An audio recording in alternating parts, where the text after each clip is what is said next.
नमस्कार, मैं डॉक्टर गुंजेश कुमार सिंह। मैं एक मेडिकल ऑन्कोलॉजिस्ट हूँ मेडिका हॉस्पिटल रांची में। और हमारे यहाँ जो मुख्य कैंसर्स हैं झारखंड में और बिहार में, पुरुषों में सबसे ज़्यादा देखा जाने वाला कैंसर मुंह का कैंसर है, उसके बाद लंग का कैंसर। इसलिए लंग के कैंसर बहुत कॉमनली हमारे यहाँ पे देखे जाते हैं। जब कोई मरीज़ हमारे यहाँ लंग में गांठ या खांसी में खून वगैरह लेकर आता है तो हम जांच करवाते हैं, तो हमें पता चलता है कि उनके लंग में एक तरह का मास है जो कि लंग कैंसर हो सकता है। ऐसी स्थिति में हम उन कैंसर पेशेंट्स की बायोप्सी करते हैं। बायोप्सी के बाद हम उसके जांच के लिए हम जब उसे भेजते हैं तो उसमें हम आईएचसी और उसके बाद में एनजीएस की जांच करते हैं। एनजीएस या पीसीआर जांच से हमें पता चलता है कि पेशेंट को ईजीएफआर, एल क्रॉस, मेट जैसे म्यूटेशंस है या नहीं है। लंग कैंसर के पेशेंट में सबसे ज़्यादा जो म्यूटेशन देखा जाने वाला है वो है ईजीएफआर। ईजीएफआर करीब करीब 30 से 35% लंग कैंसर्स में देखा जाता है हिंदुस्तान में। और ये पॉजिटिव होने का ये मतलब होता है कि हम इसके अकॉर्डिंग अपने ट्रीटमेंट को मॉडिफाई कर सकते हैं। दरअसल अगर कोई पेशेंट हमारे पास में आता है तो उसके ट्रीटमेंट के ऑप्शंस होते हैं chemotherapy, surgery, radiation therapy. Depend करता है कि स्टेज कौन सा है।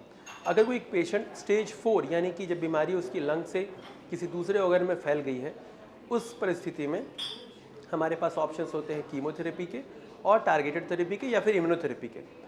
अगर हमें टारगेट थेरेपी देना है तो ईजीएफआर पॉजिटिव आने के बाद हम ईजीएफआर को टारगेट कर सकते हैं। टारगेट करने के लिए जो दवाइयाँ हैं वो टैबलेट के रूप में होती है।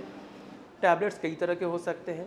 कुछ मुख्य टैबलेट्स जो हम इंडिया में यूज़ करते हैं वो है अरलोटिनिब, जेफ्टिनिब। जो इंडिया में अवेलेबल नहीं है जैसे कि एफेटिनिब और ऑसिमर्टिनिब। ऑसिमर्टिनिब थोड़ी कॉस्टली दवाई है लेकिन सबसे ज़्यादा कारगर दवाई होती है जो कि ईजीएफआर पॉजिटिव पेशेंट्स में हम लोग यूज़ करते हैं।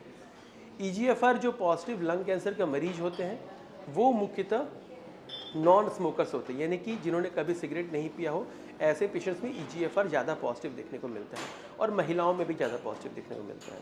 तो एक बात ये हुई कि ईजीएफआर पॉजिटिव होने से हम अपनी ट्रीटमेंट को मॉडिफाई कर सकते हैं, हम टारगेट थेरेपी दे सकते हैं। दूसरी बात ये होती है कि इसमें रिस्पॉन्स काफ़ी अच्छा आता है। ईजीएफआर टारगेट थेरेपी अगर हम देते हैं तो पेशेंट्स को रिस्पॉन्स कीमोथेरेपी के कंपैरिजन में ज़्यादा मिलता है। अगर हम बात करें कि कीमोथेरेपी से एक एवरेज 9 से 10 महीने की सर्वाइवल एडवांटेज देखने को मिलती है, तो अगर हम ईजीएफआर से टारगेट करें तो करीब करीब 2 से 3 साल के आसपास सर्वाइवल एडवांटेज देखने को मिलती है। इसलिए ईजीएफआर जांच बहुत ज़रूरी है। साथ ही साथ एक तो हम इससे इलाज बदल सकते हैं और हमें पता चलता है कि ये बीमारी आगे जाकर कैसा बिहेव करने वाली है। ईजीएफआर पॉजिटिव जो ड्रग्स होते हैं, ईजीएफआर टारगेट करने के लिए जो ड्रग्स होते हैं जैसे कि ऑसिमर्टिनिब, ब्रेन मेट्स यानी कि जब बीमारी ब्रेन तक पहुंच जाती है उस केस में भी ईजीएफआर टारगेटेड थेरेपी काफ़ी ज़्यादा कारगर होती है। साथ ही साथ हम रेडिएशन थेरेपी भी उस मरीजों को देते हैं, लेकिन उसमें ब्रेन जो परमेबिलिटी होती है उन ड्रग्स की बहुत ज़्यादा होती है। तो रही बात, अगर मैं कंक्लूड करूं तो नंबर 1 ईजीएफआर सभी पेशेंट्स में जांच करानी चाहिए। हमें एनजीएस का इस्तेमाल करना चाहिए। ईजीएफआर पॉजिटिविटी हमारे पेशेंट्स में काफ़ी ज़्यादा है जो कि नॉन स्मोकर्स में देखने को मिलती है। अगर ये पॉजिटिव आता है तो हम टारगेट थेरेपी यानी कि टैबलेट्स का इस्तेमाल कर सकते हैं और इससे सर्वाइवल काफ़ी अच्छा होता है। अगर हमने इन टारगेट थेरेपी का इस्तेमाल किया तो हमें पता होना चाहिए कि इसके साइड इफ़ेक्ट्स क्या क्या हो सकते हैं। मुख्य साइड इफ़ेक्ट्स डायरिया, हाथ पाँव में रैशेस आ सकते हैं जिसको हम लोग हैंड फुट सिंड्रोम बोलते हैं, मुंह में छाले आ सकते हैं।